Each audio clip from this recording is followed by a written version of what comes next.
کیسے یہ برکتوں رحمتوں بھرا مہینہ اور ساتیں آئیں اور گزر کر چلی گئیں،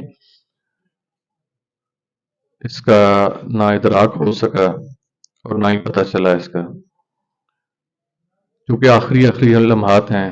تو ہماری کوشش ہوگی کہ ہم جیسے ہر روزے میں ایک عدد کوئی چیز آپ لوگوں کے سامنے پیش کرتے ہیں، تو ہم نے احاطہ کیا کہ ہماری یہ جتنی رمضان ہے ایمان کے نام سے معاملات سوشل میڈیا کی زینت بنے، تو جہاں پر ہمارے بیانات کو سراہا گیا، ہمارے مسائل کو بیان کرنے کے طریقہ کار کو اچھی نظر سے دیکھا گیا، ایک پازیٹیو رسپانس آیا لوگوں کا، وہاں ساتھ ہی ساتھ کچھ نیگیٹیوٹی بھی دیکھنے میں آئی، یعنی کہ منفی اثرات بھی ہم نے دیکھے، منفی قسم کے بیانات بھی دیکھے، اور اپنے آپ کو تنقید کا نشانہ بھی بنتے ہوئے دیکھا۔ جب ہم نے آپ کے سامنے ایک چیز پیش کی کہ حرام صرف اور صرف جوئے اور شراب کی کمائی نہیں ہوتی، بلکہ وہ حلال کمائی جس کو ہم اپنی وجہ سے حرام کر دیتے ہیں، وہ بھی حرام کے زمرے میں آتی ہے۔ میں نے اس کے لیے جب مثال پیش کی تو میں نے کسی اور کی مثال دینے سے پہلے سب سے پہلے اپنے مثال دیتے ہوئے کہا کہ اگر کوئی پیر بھی لوگوں سے نذرانے بٹور رہا ہے اور اس کے عوض وہ کوئی اصلاح کا عمل نہیں کر رہا، یا کوئی خیر کا کام نہیں کر رہا، یا وہ جو انکم کہیں سے کسی گدی سے جنریٹ کر رہا ہے وہ کسی اچھے کام میں نہیں لگا رہا اور اپنی عیاشیوں پہ لگا رہا ہے، تو وہ بھی حرام کے زمرے میں آئے گا۔ ایسی بات کی میں نے آپ لوگوں کے سامنے، لیکن ساتھ ہی ساتھ ہمیں یہ کہا گیا کہ آپ قبر پرستی کے بارے میں بھی بتائیں کہ قبر پرستی جو ہے یہ بھی تو اسلام میں حرام ہے، شخصیت پرستی بھی حرام ہے۔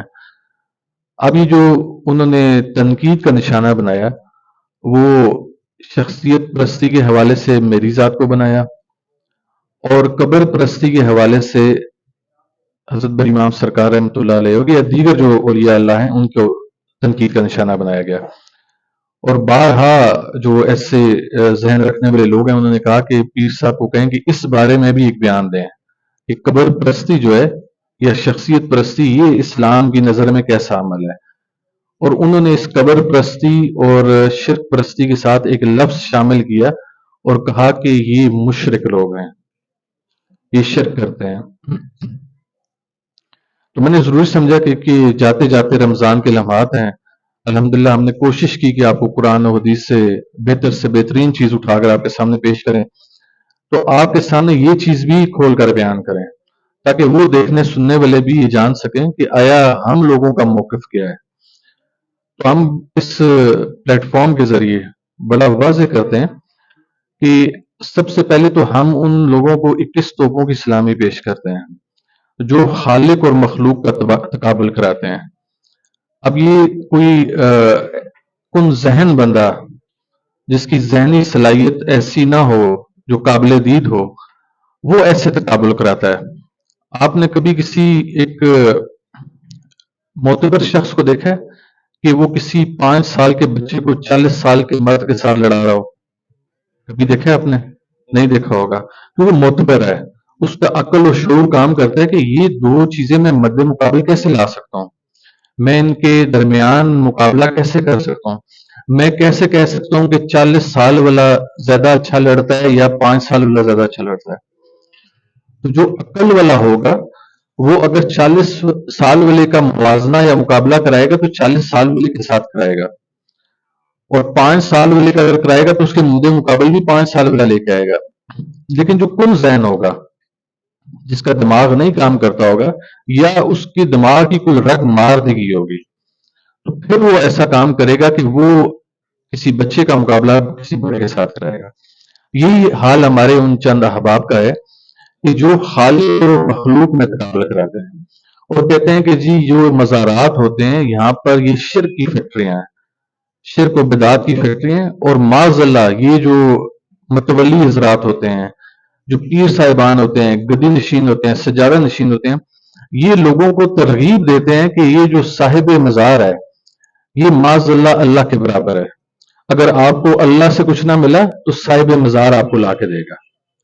تو ایک چیز تو آپ لوگ بھی اس چیز کے گواہ ہیں. آپ ہمارے ساتھ خان کا حصہ ہیں. کیا آپ نے دیکھا ہمارے پاس دو رخ آ گئی. یہ اللہ کا کرنا ہوا. آج تشمی کا روزہ بھی ہے.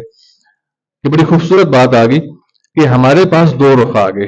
ایک رخ ہوا ہے جو میری کمر کے پیچھے ہے، جہاں پر آپ یہ پیچھے پینا فلیکس دیکھ رہے ہیں. یہ قبلہ رخ ہے، کعبہ شریف اس رخ پہ ہے. اب دوسرا رخ ہمارے پاس جو ہے وہاں پر حضرت امام سرکار کا روزہ مبارک ہے. آپ لوگ دیکھ سکتے ہیں وہاں پر. ٹھیک ہے. اور ہمارا یہ کیمرہ مین بھی اس کو دکھا سکتا ہے دوسرے رخ پہ. تو اب یہ دو رخ آپ لوگوں کے سامنے واضح ہو گئے. ایسے ہی ہو گیا. اب آپ لوگ اس چیز کے گواہ ہیں کہ میں نے ان 27 روزوں میں مغرب کی نماز کے دوران جو ہم باجماعت ادا کرتے ہیں، کبھی میں نے آپ سے کہا کہ آج اس رخ پہ ادا کرتے ہیں؟ کبھی ایسے ہوا؟ ہمارا رخ قبلہ کی طرف ہوا.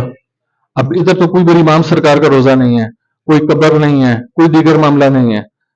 یہ ہم کس کو سجدہ کر رہے ہیں؟ اگر ہم حضرت بر امام سرکار کو اللہ سے معاذ اللہ معتبر جانتے ہوں تو پھر ہم مشرک ہو سکتے ہیں. لیکن ہم حضرت بر امام سرکار کو اللہ کا ایک عاجز بندہ مانتے ہیں، اللہ کا ایک فقیر بندہ مانتے ہیں، اللہ کا دوست مانتے ہیں. جیسے اللہ نے خود ذکر فرمایا کہ میرے ولی ہیں، میرے دوست ہیں. ہم حضرت بر امام سرکار کو اس رتبے میں لے کے آتے ہیں کہ یہ فقیہ ہیں، یہ اللہ کے قریب ہستی ہیں. تو ہم ان کی قربت کو اپنے سامنے رکھتے ہوئے ہم ان کے در پہ حاضری بھی دیتے ہیں اور ان کا ادب اور تعظیم بھی کرتے ہیں.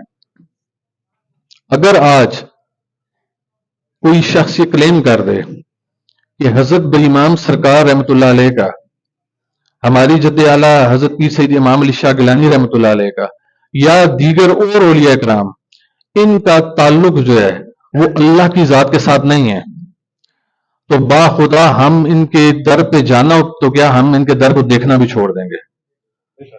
ہم نہ تو اللہ کی ذات میں ان کو شریک ٹھہراتے ہیں، نہ اللہ کی صفات میں ان کو شریک ٹھہراتے ہیں، اور نہ ہی ہم کسی اور معاملے میں یہ سمجھتے ہیں کہ معاذ اللہ اللہ اگر نہ دے سکا تو یہ ہمیں دے دیں گے.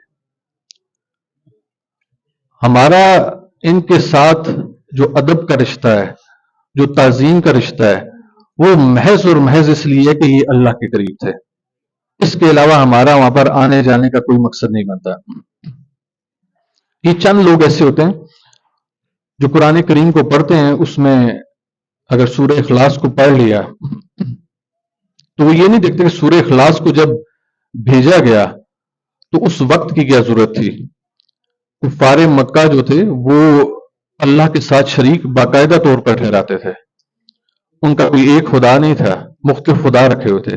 تو ایسے میں اللہ تعالیٰ نے کہا کہ ان کو بتا دیجئے کہ میں احد ہوں، میں اکیلا ہوں، میرے سوا اور کوئی معبود نہیں ہے. نہ میں کسی سے پیدا ہوا اور نہ مجھ سے کوئی پیدا ہو رہا ہے. اور پیدا ہونا دوسرے سینس میں ہے کہ یعنی کہ میں کسی کو جنم نہیں دیتا، اور نہ ہی کوئی میرا ہم اثر ہے. یہ ان لوگوں کے لیے اللہ تعالیٰ نے نازل فرمائی حضور الاسلام کے ذریعے جو اللہ کے مقابلے میں باقاعدہ طور پر اپنے بتوں کو لے کر آتے تھے، باقاعدہ طور پر دوسری چیزوں کو سامنے رکھ کے پوچھتے تھے.